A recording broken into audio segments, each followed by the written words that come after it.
কিভাবে তুমি ফিজিক্সে A+ নিশ্চিত করবে। ফিজিক্সে A+ নিশ্চিত করতে ক খতে বা এমসিকিউতে বা গ ঘতে মিনিমাম কত মার্কস তোমাকে পেতেই হবে, ফিজিক্সে কিভাবে আমরা A+ নিশ্চিত করতে পারি।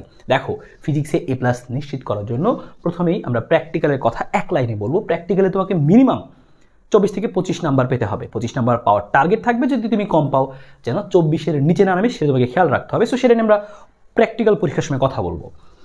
ক খতে তোমার টার্গেট রাখতে হবে যেন তুমি মিনিমাম 12 মার্কস উঠাতেই পারো।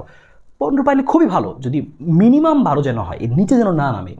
এমসিকিউতে তোমাকে 17 থেকে 18 একটা মিনিমাম টার্গেট সেট করতে হবে। আমাদের টার্গেট থাকবে এটার উপরে, আমাদের প্রত্যেক জায়গায় টার্গেট থাকবে এগুলোর উপরে পাওয়া, মিনিমাম যেন এটা আমরা এসে ঠেকে যাই, এর নিচে যেন না নামে।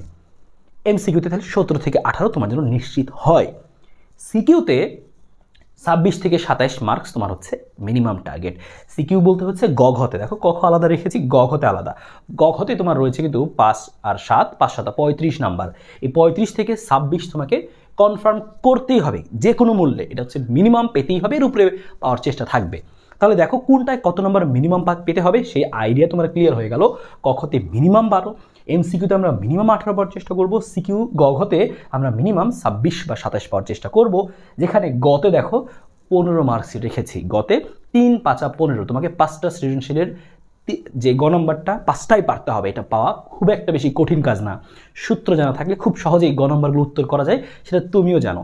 সমস্যা আমাদের হয় ঘ নম্বরে, তাই ঘ নম্বরে রেখেছি 12, অর্থাৎ 3টা সিকিউ তোমাকে ভালো মতো ঘ নম্বর এনশিওর করতে হবে যে ওকে ফাইন 3টাতে আমি ঘ নম্বর অবশ্যই পারতেছি, এটা তোমাকে এনশিওর করতে হবে। তুমি এই আইডিয়াটুকু পেলে তাহলে দেখো এখন তোমার কিন্তু তোমার প্রস্তুতিকে আমি সাজিয়ে দিচ্ছি, তোমার ঘাবড়ানোর দরকার নেই যে ভাই আমার ফিজিক্স প্রস্তুতি খুবই বাজে, আমি A+ কি পাবো।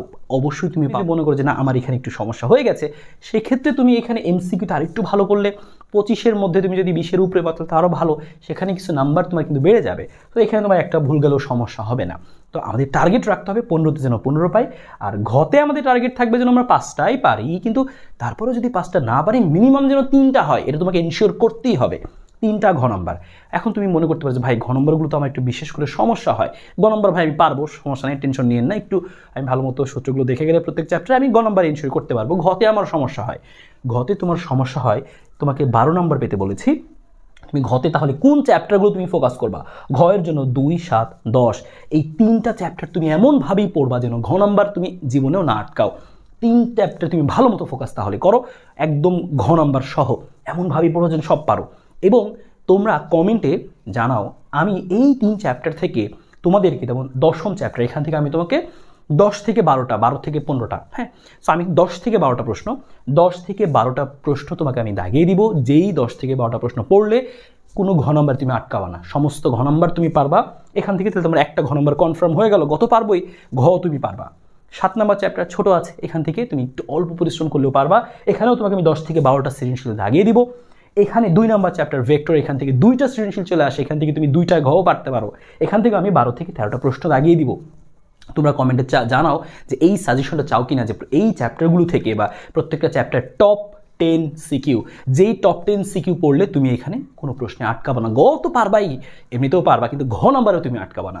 সো এই চ্যাপ্টারগুলো টপ 10 সিকিউ চাও কিনা সেটা কমেন্টে জানাও, এবং তোমরা সবাই এই ভিডিওটা শেয়ার করে দিও। এই ভিডিওর রেসপন্স যদি অনেক ভালো হয়, তোমরা যদি সবাই চাও, তাহলে অবশ্যই আমি এটাও তোমাদের জন্য আমি রেকর্ড করে সুন্দরভাবে একদম স্লাইডে দেখিয়ে দিব যে কোন 10টা করে সিকিউ পড়লে তুমি এখান থেকে 100% কমন পেয়ে যাবে, তোমার কোনো দুশ্চিন্তা থাকবে না।